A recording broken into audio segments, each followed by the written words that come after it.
Hello again, this is the course of data structure and algorithms, and in this video I would like to teach you about the directed graph. So we already learned some concepts about the shortest path algorithms, and we learned about what are the algorithms for the shortest path. And before I go to the next algorithm, which is traversal, I want to explain to you one concept about the directed graph.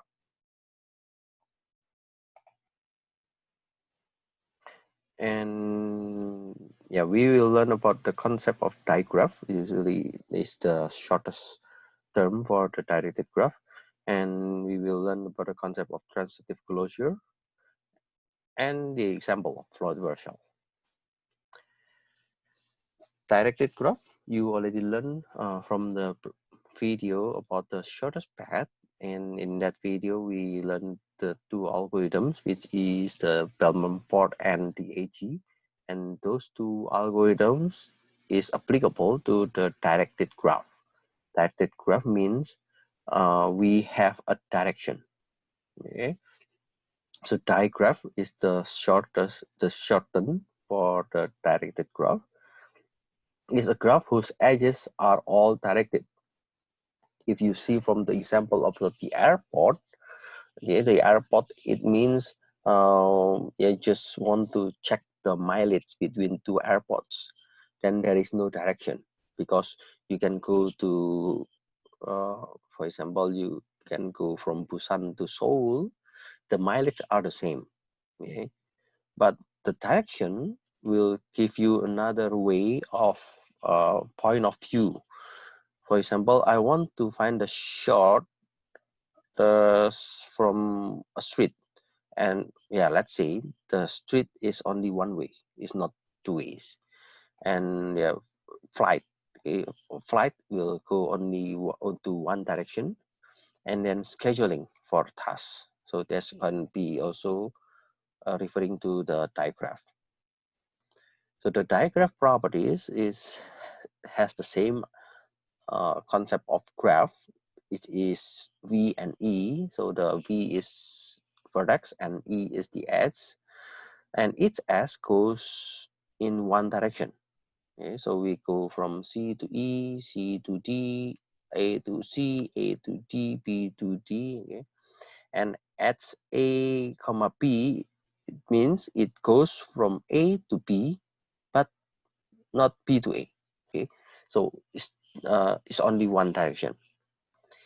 If G is simple, okay, simple graph, so the properties will be M, which is less than N multiplied by N minus 1. Okay, so this is a property of the digraph. And if we keep the in edges and out edges in separate adjacent series, we can perform listing of incoming edges and outgoing edges in time proportional to their size. Okay, so in edges means like this one. If you check D, the in edges is, there are two. So this is the in edges, this in edges, and this is in, but this one is out. Okay, so this one in, this one out, out. About this one in, and this one out, out, out. Okay, so we can put those in the adjacent series for the data structure. In the scheduling, yeah, we can say that A will be the first and B will be the next. So you cannot go to B if you cannot finish the A.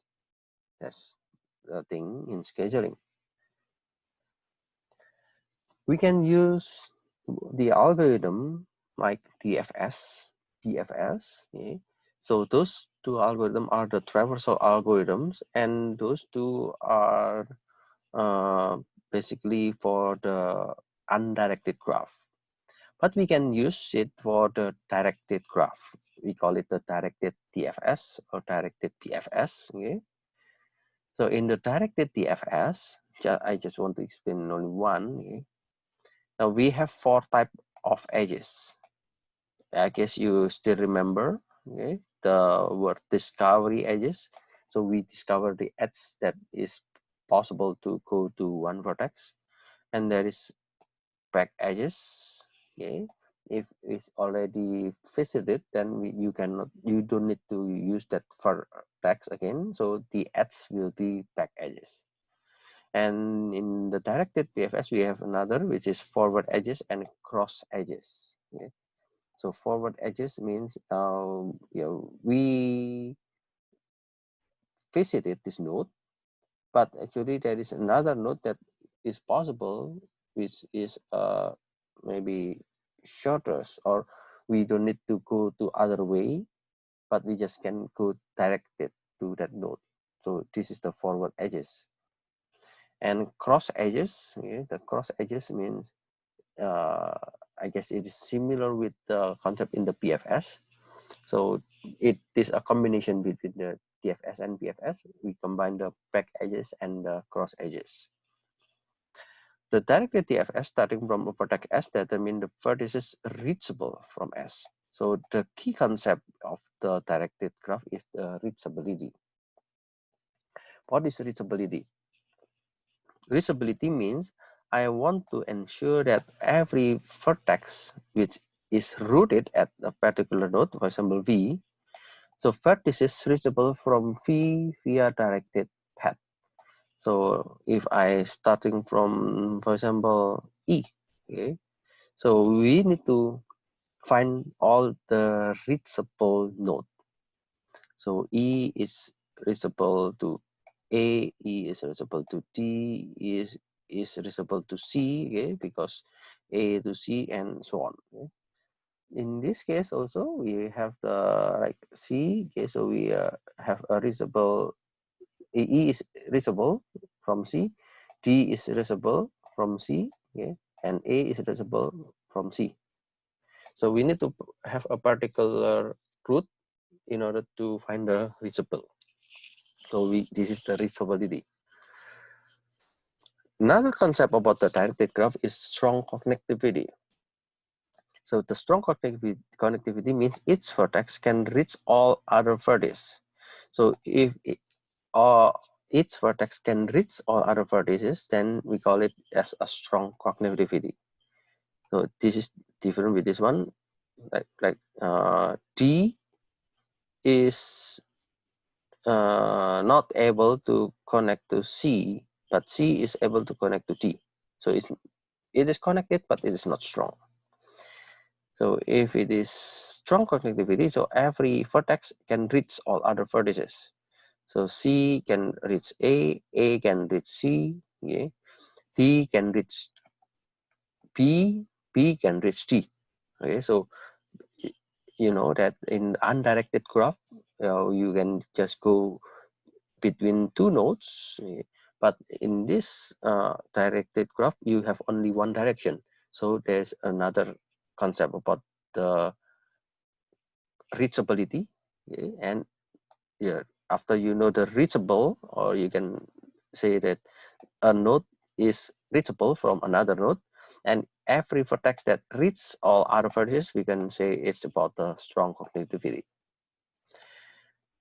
In the strong connectivity algorithm, okay, so we can just apply with the DFS.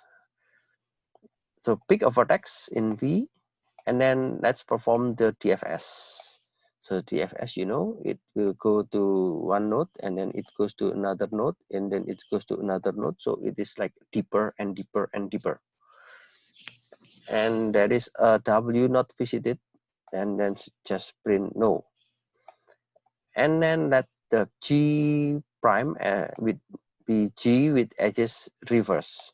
So if you already have the possibility from A, yeah, this one is the DFS, and then this one is DFS, and then you go to this node, so D, okay, so every node has been visited, then yeah, that's the one of the G prime, okay. So if you have the other possibility like A to G, so it is the axis reverse. You know, this is directed edge from G to A, okay, but we want to check the reverse, okay, we want to check the reverse. So this is the reverse. So if they reverse, okay, we can perform again the DFS. Okay. If there is a W not visited, then print no. If or visited, then just print yes. Okay. So the running time will be ON plus M, because we want to visit all the nodes like the same way in the DFS. Okay. So this strong connectivity, yeah, it can be regarded the same like what you already learned in the DFS concept. The strongly connected components, you already know about the concept of graph.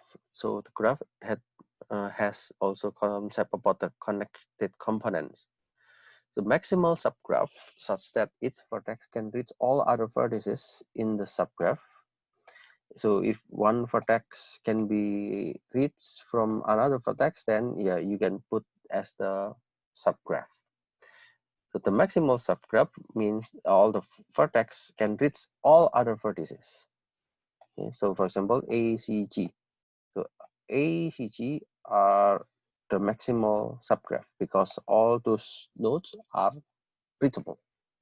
And also here is another subgraph because all those 4 nodes are reachable. Okay. So we call this is the maximal subgraph. So there are 2 maximal subgraph, the first maximal subgraph and the second maximal subgraph. In order to do this one, yeah, it will take ON plus M, yeah, using the DFS. But it might be more complicated if we are doing with the P connectivity, because P connectivity, it means there are 2, okay, the first and the second. So if you still remember about the pie graph, okay, in the pie graph it has 2 components. It has 2 graphs, okay, the vertex in one set and the vertex in other set. Okay, so it's a pie graph. And this is by connectivity, so it's more complex. Okay, but yeah, I just want to explain you that we can have the term strongly connected components like this example. The other concept that we may need to understand is the transitive closure. So the transitive closure is given a digraph G. The transitive closure of G is the digraph G star, such that the G star has the same vertices as G, and if G has a directed path from U to V, okay, and let's have the condition that the vertex U is not equal to V, then the G star has a directed edge from U to V. Okay, be careful. Here we say directed path, and in the G star we want to make a new edge. Okay, so the transitive closure provides reachability information about the diagram. Let's say we have the G, graph G. So we have A to C, and then B to C, B to D, C to D, D to E. Okay, we know that A can reach E. We know that A can reach D. Okay. Then, yeah, in the G star, you can put one more directed edge from A to D. You can put more directed edge from A to E. Okay, and you can see here B. B can reach E. Okay, B can reach E. So we put one more edge from B to E. So this node will be helpful when you try to do the you need to do this one in order to find the transitive closure, and this node will be helpful when you do the algorithm, especially when you do with the Floyd Marshall later. Okay, so the computing time for the transitive closure, if you perform the DFS and if you start from it, every vertex, it will take like n multiply n plus m. Okay. But with the transitive closure with DFS, yeah, we will have one possibility about computing for all the traversal, and it is not the shortest path. Usually it's not the shortest, because you want to explore all the nodes until the deep one. Okay, so it's not the shortest path, it just you want to find the path. Okay, and the Floyd-Warshall algorithm, yeah, you want to guarantee the minimum or the shortest path. So the Floyd-Warshall transitive closure, it will calculate the number of vertices. Okay, and then you need to consider paths that use only vertices number like 1 2 3 until k, and we want to get the intermediate vertices. Okay, what is the meaning by intermediate vertices? Let's see, I want to go from I to j.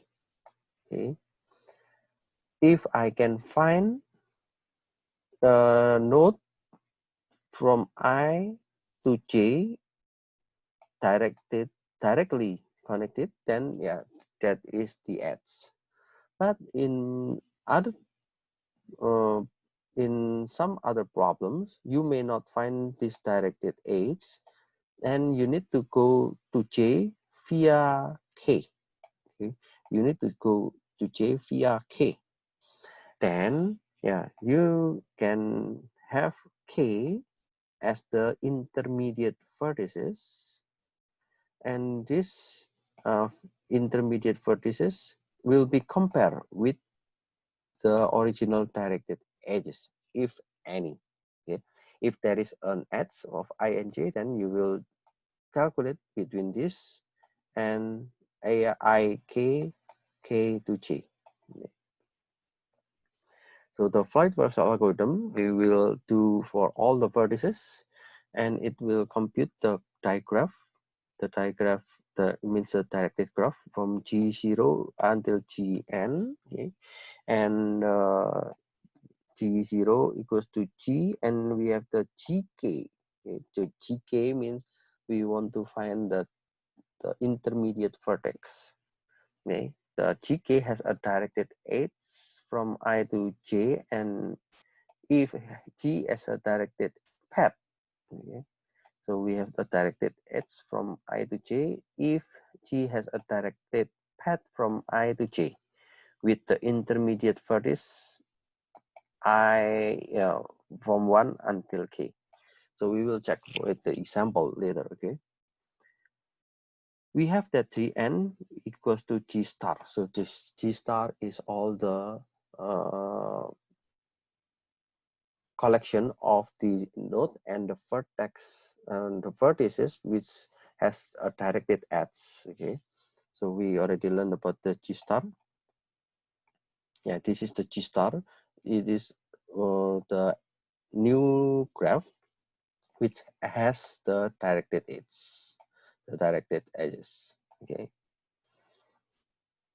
and in phase K, the digraph GK is computed from the GK minus 1. So every possible step, it will be obtained from the previous step. Yeah, the running time. Okay, the running time of the Floyd-Warshall is very time computational because it is n power of 3. It's very huge. So assuming JSON is O1. So if you just connect to one node to another node, yeah, it's O1. But if you calculate all the things, okay, you can see the algorithm will take O(n power of 3. Okay, there are 3 loops. This is the implementation. So I will give you the explanation about this implementation on the next video. So let's see, this is one example. I took this graph from the link below. Okay, and you can see this is the directed graph. This is the node 1, 2, 4, and 3. And then you can put a matrix like this one. Okay. So you can just put 0, 0 to all the self adds, okay, because there is no cycle. So we can get the 1 to 2, which is 3. Okay, so it's 3. What about 1 to 3? 1 to 3, because there is no there is no directed add, so it is infinite. 1 to 4, we have 5, okay, and so on. Okay. After you have this, now the first iteration is I want to check the k. Okay, the k means the intermediate vertex. So we want to find the shortest path from the source to the destination, and every vertex that we want to check is based on this particular condition. So the aij, which is greater than aik plus akj, and I want to find which is the shortest one. So if the direct distance from the source to the destination is greater than the path through the vertex k, then the cell is filled with the ik plus kj. So we want to check the minimum between this one or this one. So if it is the minimum, then we will choose this one. If this one is the minimum, then we will choose this one. Okay, so let's check. We have many combinations. Okay, so that's why this is very time computational, because it takes like n power of 3. So if k equals to 1, okay, because it is the iteration 1, so k equals to 1, so we will explore the possibility like 2 and 3. And then if it is 1, it is 2 and 4. If it is 1, we will explore 3 and 2. If it is 1, we will explore 3 and 4. If it is 1, we will explore 4 and 2. And if it is 1, we want to explore 4 and 3. Okay, so for every possibility, we will check all the distance. Okay, and for every of this one, we will put it into the matrix. So for the iteration 1, we assume that the first row and the first column has been set. Okay, so we want to find only the remaining. Okay, because we put the 1 as the intermediate vertex, so we don't need to consider this one. So we want to find the node inside. Then yeah, we will check, like say I have I and j. Okay, so I, which is 2, and j, which is 3. So we want to check if 2, 3, which is you go to 2 and 3. Okay, you can see here, oh, 9. Why it is 9? Do you know why it is 9? There is no directed edge to 3. Okay, but the concept is the reachability. We can get the reachable node from 2, it goes to 1, and then it goes to 4, and then it goes to 3. So because there is a reachable of node from 2 to 3, so we just calculate this one, 2 plus 5 plus 2. So we are in this stage, we still do not consider the minimum one. Now we can just call this one as the calculation from the existing path. So 9, I will check with 2, 1. So 2 go to 1 is 2. Okay. What about 1 to 3? 1 to 3, if it is you still have no information about 1 to 3, then yeah, because it is still infinite, we put it as infinite. So 2 plus infinite, and I want to compare with the directed edge. So this directed edge has been explored from the reachability. So we use the G star. So the result will be 9. So we put the A to 3 as 9. And then what about A to 4? A to 4, the same. We want to compare A to 1 and A1 4. Okay. So the A to 4, let's see, A to 4. So it is 4. Okay. And then I want to check A to 1. A to 1 is 2. And then 1, 4. It is 5. So 2 plus 5 is 7. And then I want to compare with 4. So what is the minimum one? Yeah, because the minimum one is 8 to 4. So we want to keep the value 4. 8 to 4 will have 4. Okay. And let's check another possibility. Okay. Yeah, let's see. Maybe this one. Okay. We can check this one. 3, 4. Okay. 3, 4. I want to compare with 3, 1. So this is the K. And then 1, 4. This is K. 3, 1. What is 3, 1? So 3, 1 is infinite. Okay. And then 1, 4 is 5. 1, 4 is 5. And 3, 4. Okay. 3, 4. Yeah. Oh, actually, yeah, we can explore. We can explore the possibility for the directed graph, like what we already did from 2 to 3. But if we don't have the information, we just keep it as the infinite. Yeah. So in this case, because we are still not exploring all the nodes, then we just keep that one as the infinite for 3, 4. And after you got all those information, okay, yeah, because we still have this infinite, so we just keep this one as infinite, but we explore with this 2, then we want to get all the values from each of this node. After you, okay, one condition that you need to understand is, yeah, I just put those combination, which is I is not the same with the J and is not the same with K.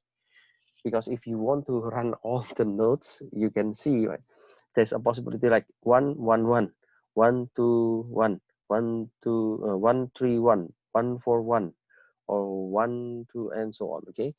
We don't want to check all those things because it will consume a lot of the resources. So that's why there's a condition that I is not the same with J and it's not the same with K. I guess the algorithm also put that one. Yeah. Yeah. If I is not the same with K, and if I is not the same with J and it's not the same with K. Okay. So this is the iteration 1, and next iteration 2. We also do the same. Okay. We try to figure out for every possibility 1, 3, and then 1, 4, 3, 1, 3, 4, 4, 1, 4, 3, and the intermediate node will be node number 2. So after we have node number 2, it means we just want to keep the column number 2 and the row number 2, and for every possibility for this path, we will store into the matrix. Okay. So you can check all the iteration with this matrix. And then we go to the next, which is A3. So the K equals to 3, okay, K equals to 3 will be set. And the column 3 and the row 3 will be excluded. And we want to check for all the other values. Okay. After we have all the values, we store into this matrix. And the last one, yeah, of course, it is the index 4. Okay, I don't include this one. You can try by yourself by including those K equals to 4. The same idea with the previous one. If it is 3, then it can be regarded with the 1 and 2. 3 in 1 and 4. 3 is 2 and 1. 3, 2 or 4. 3, 4 and 1. 3 and 4 and 2. Okay, so if it is 4, then you can find also the combination. So I just want to give you this result, and the last result will be like this one. So this is the shortest path with the Floyd-Warshall algorithm, and the computational time is n power of 3. Until now, yeah, there is a new algorithm, not the Floyd-Warshall, to find this shortest path with the directed graph, and it takes like and 2 power of 2.3 something something is much better. So if you want to apply this algorithm to your team project, it's also good. Of course, the time computational will be so costly when the number of nodes is high. So yeah, it's a good practice for you if you want to try this one. Okay, I guess that's all for this video. So the next video we will learn about the details of the Python code. Thank you very much for listening, and see you on the next video.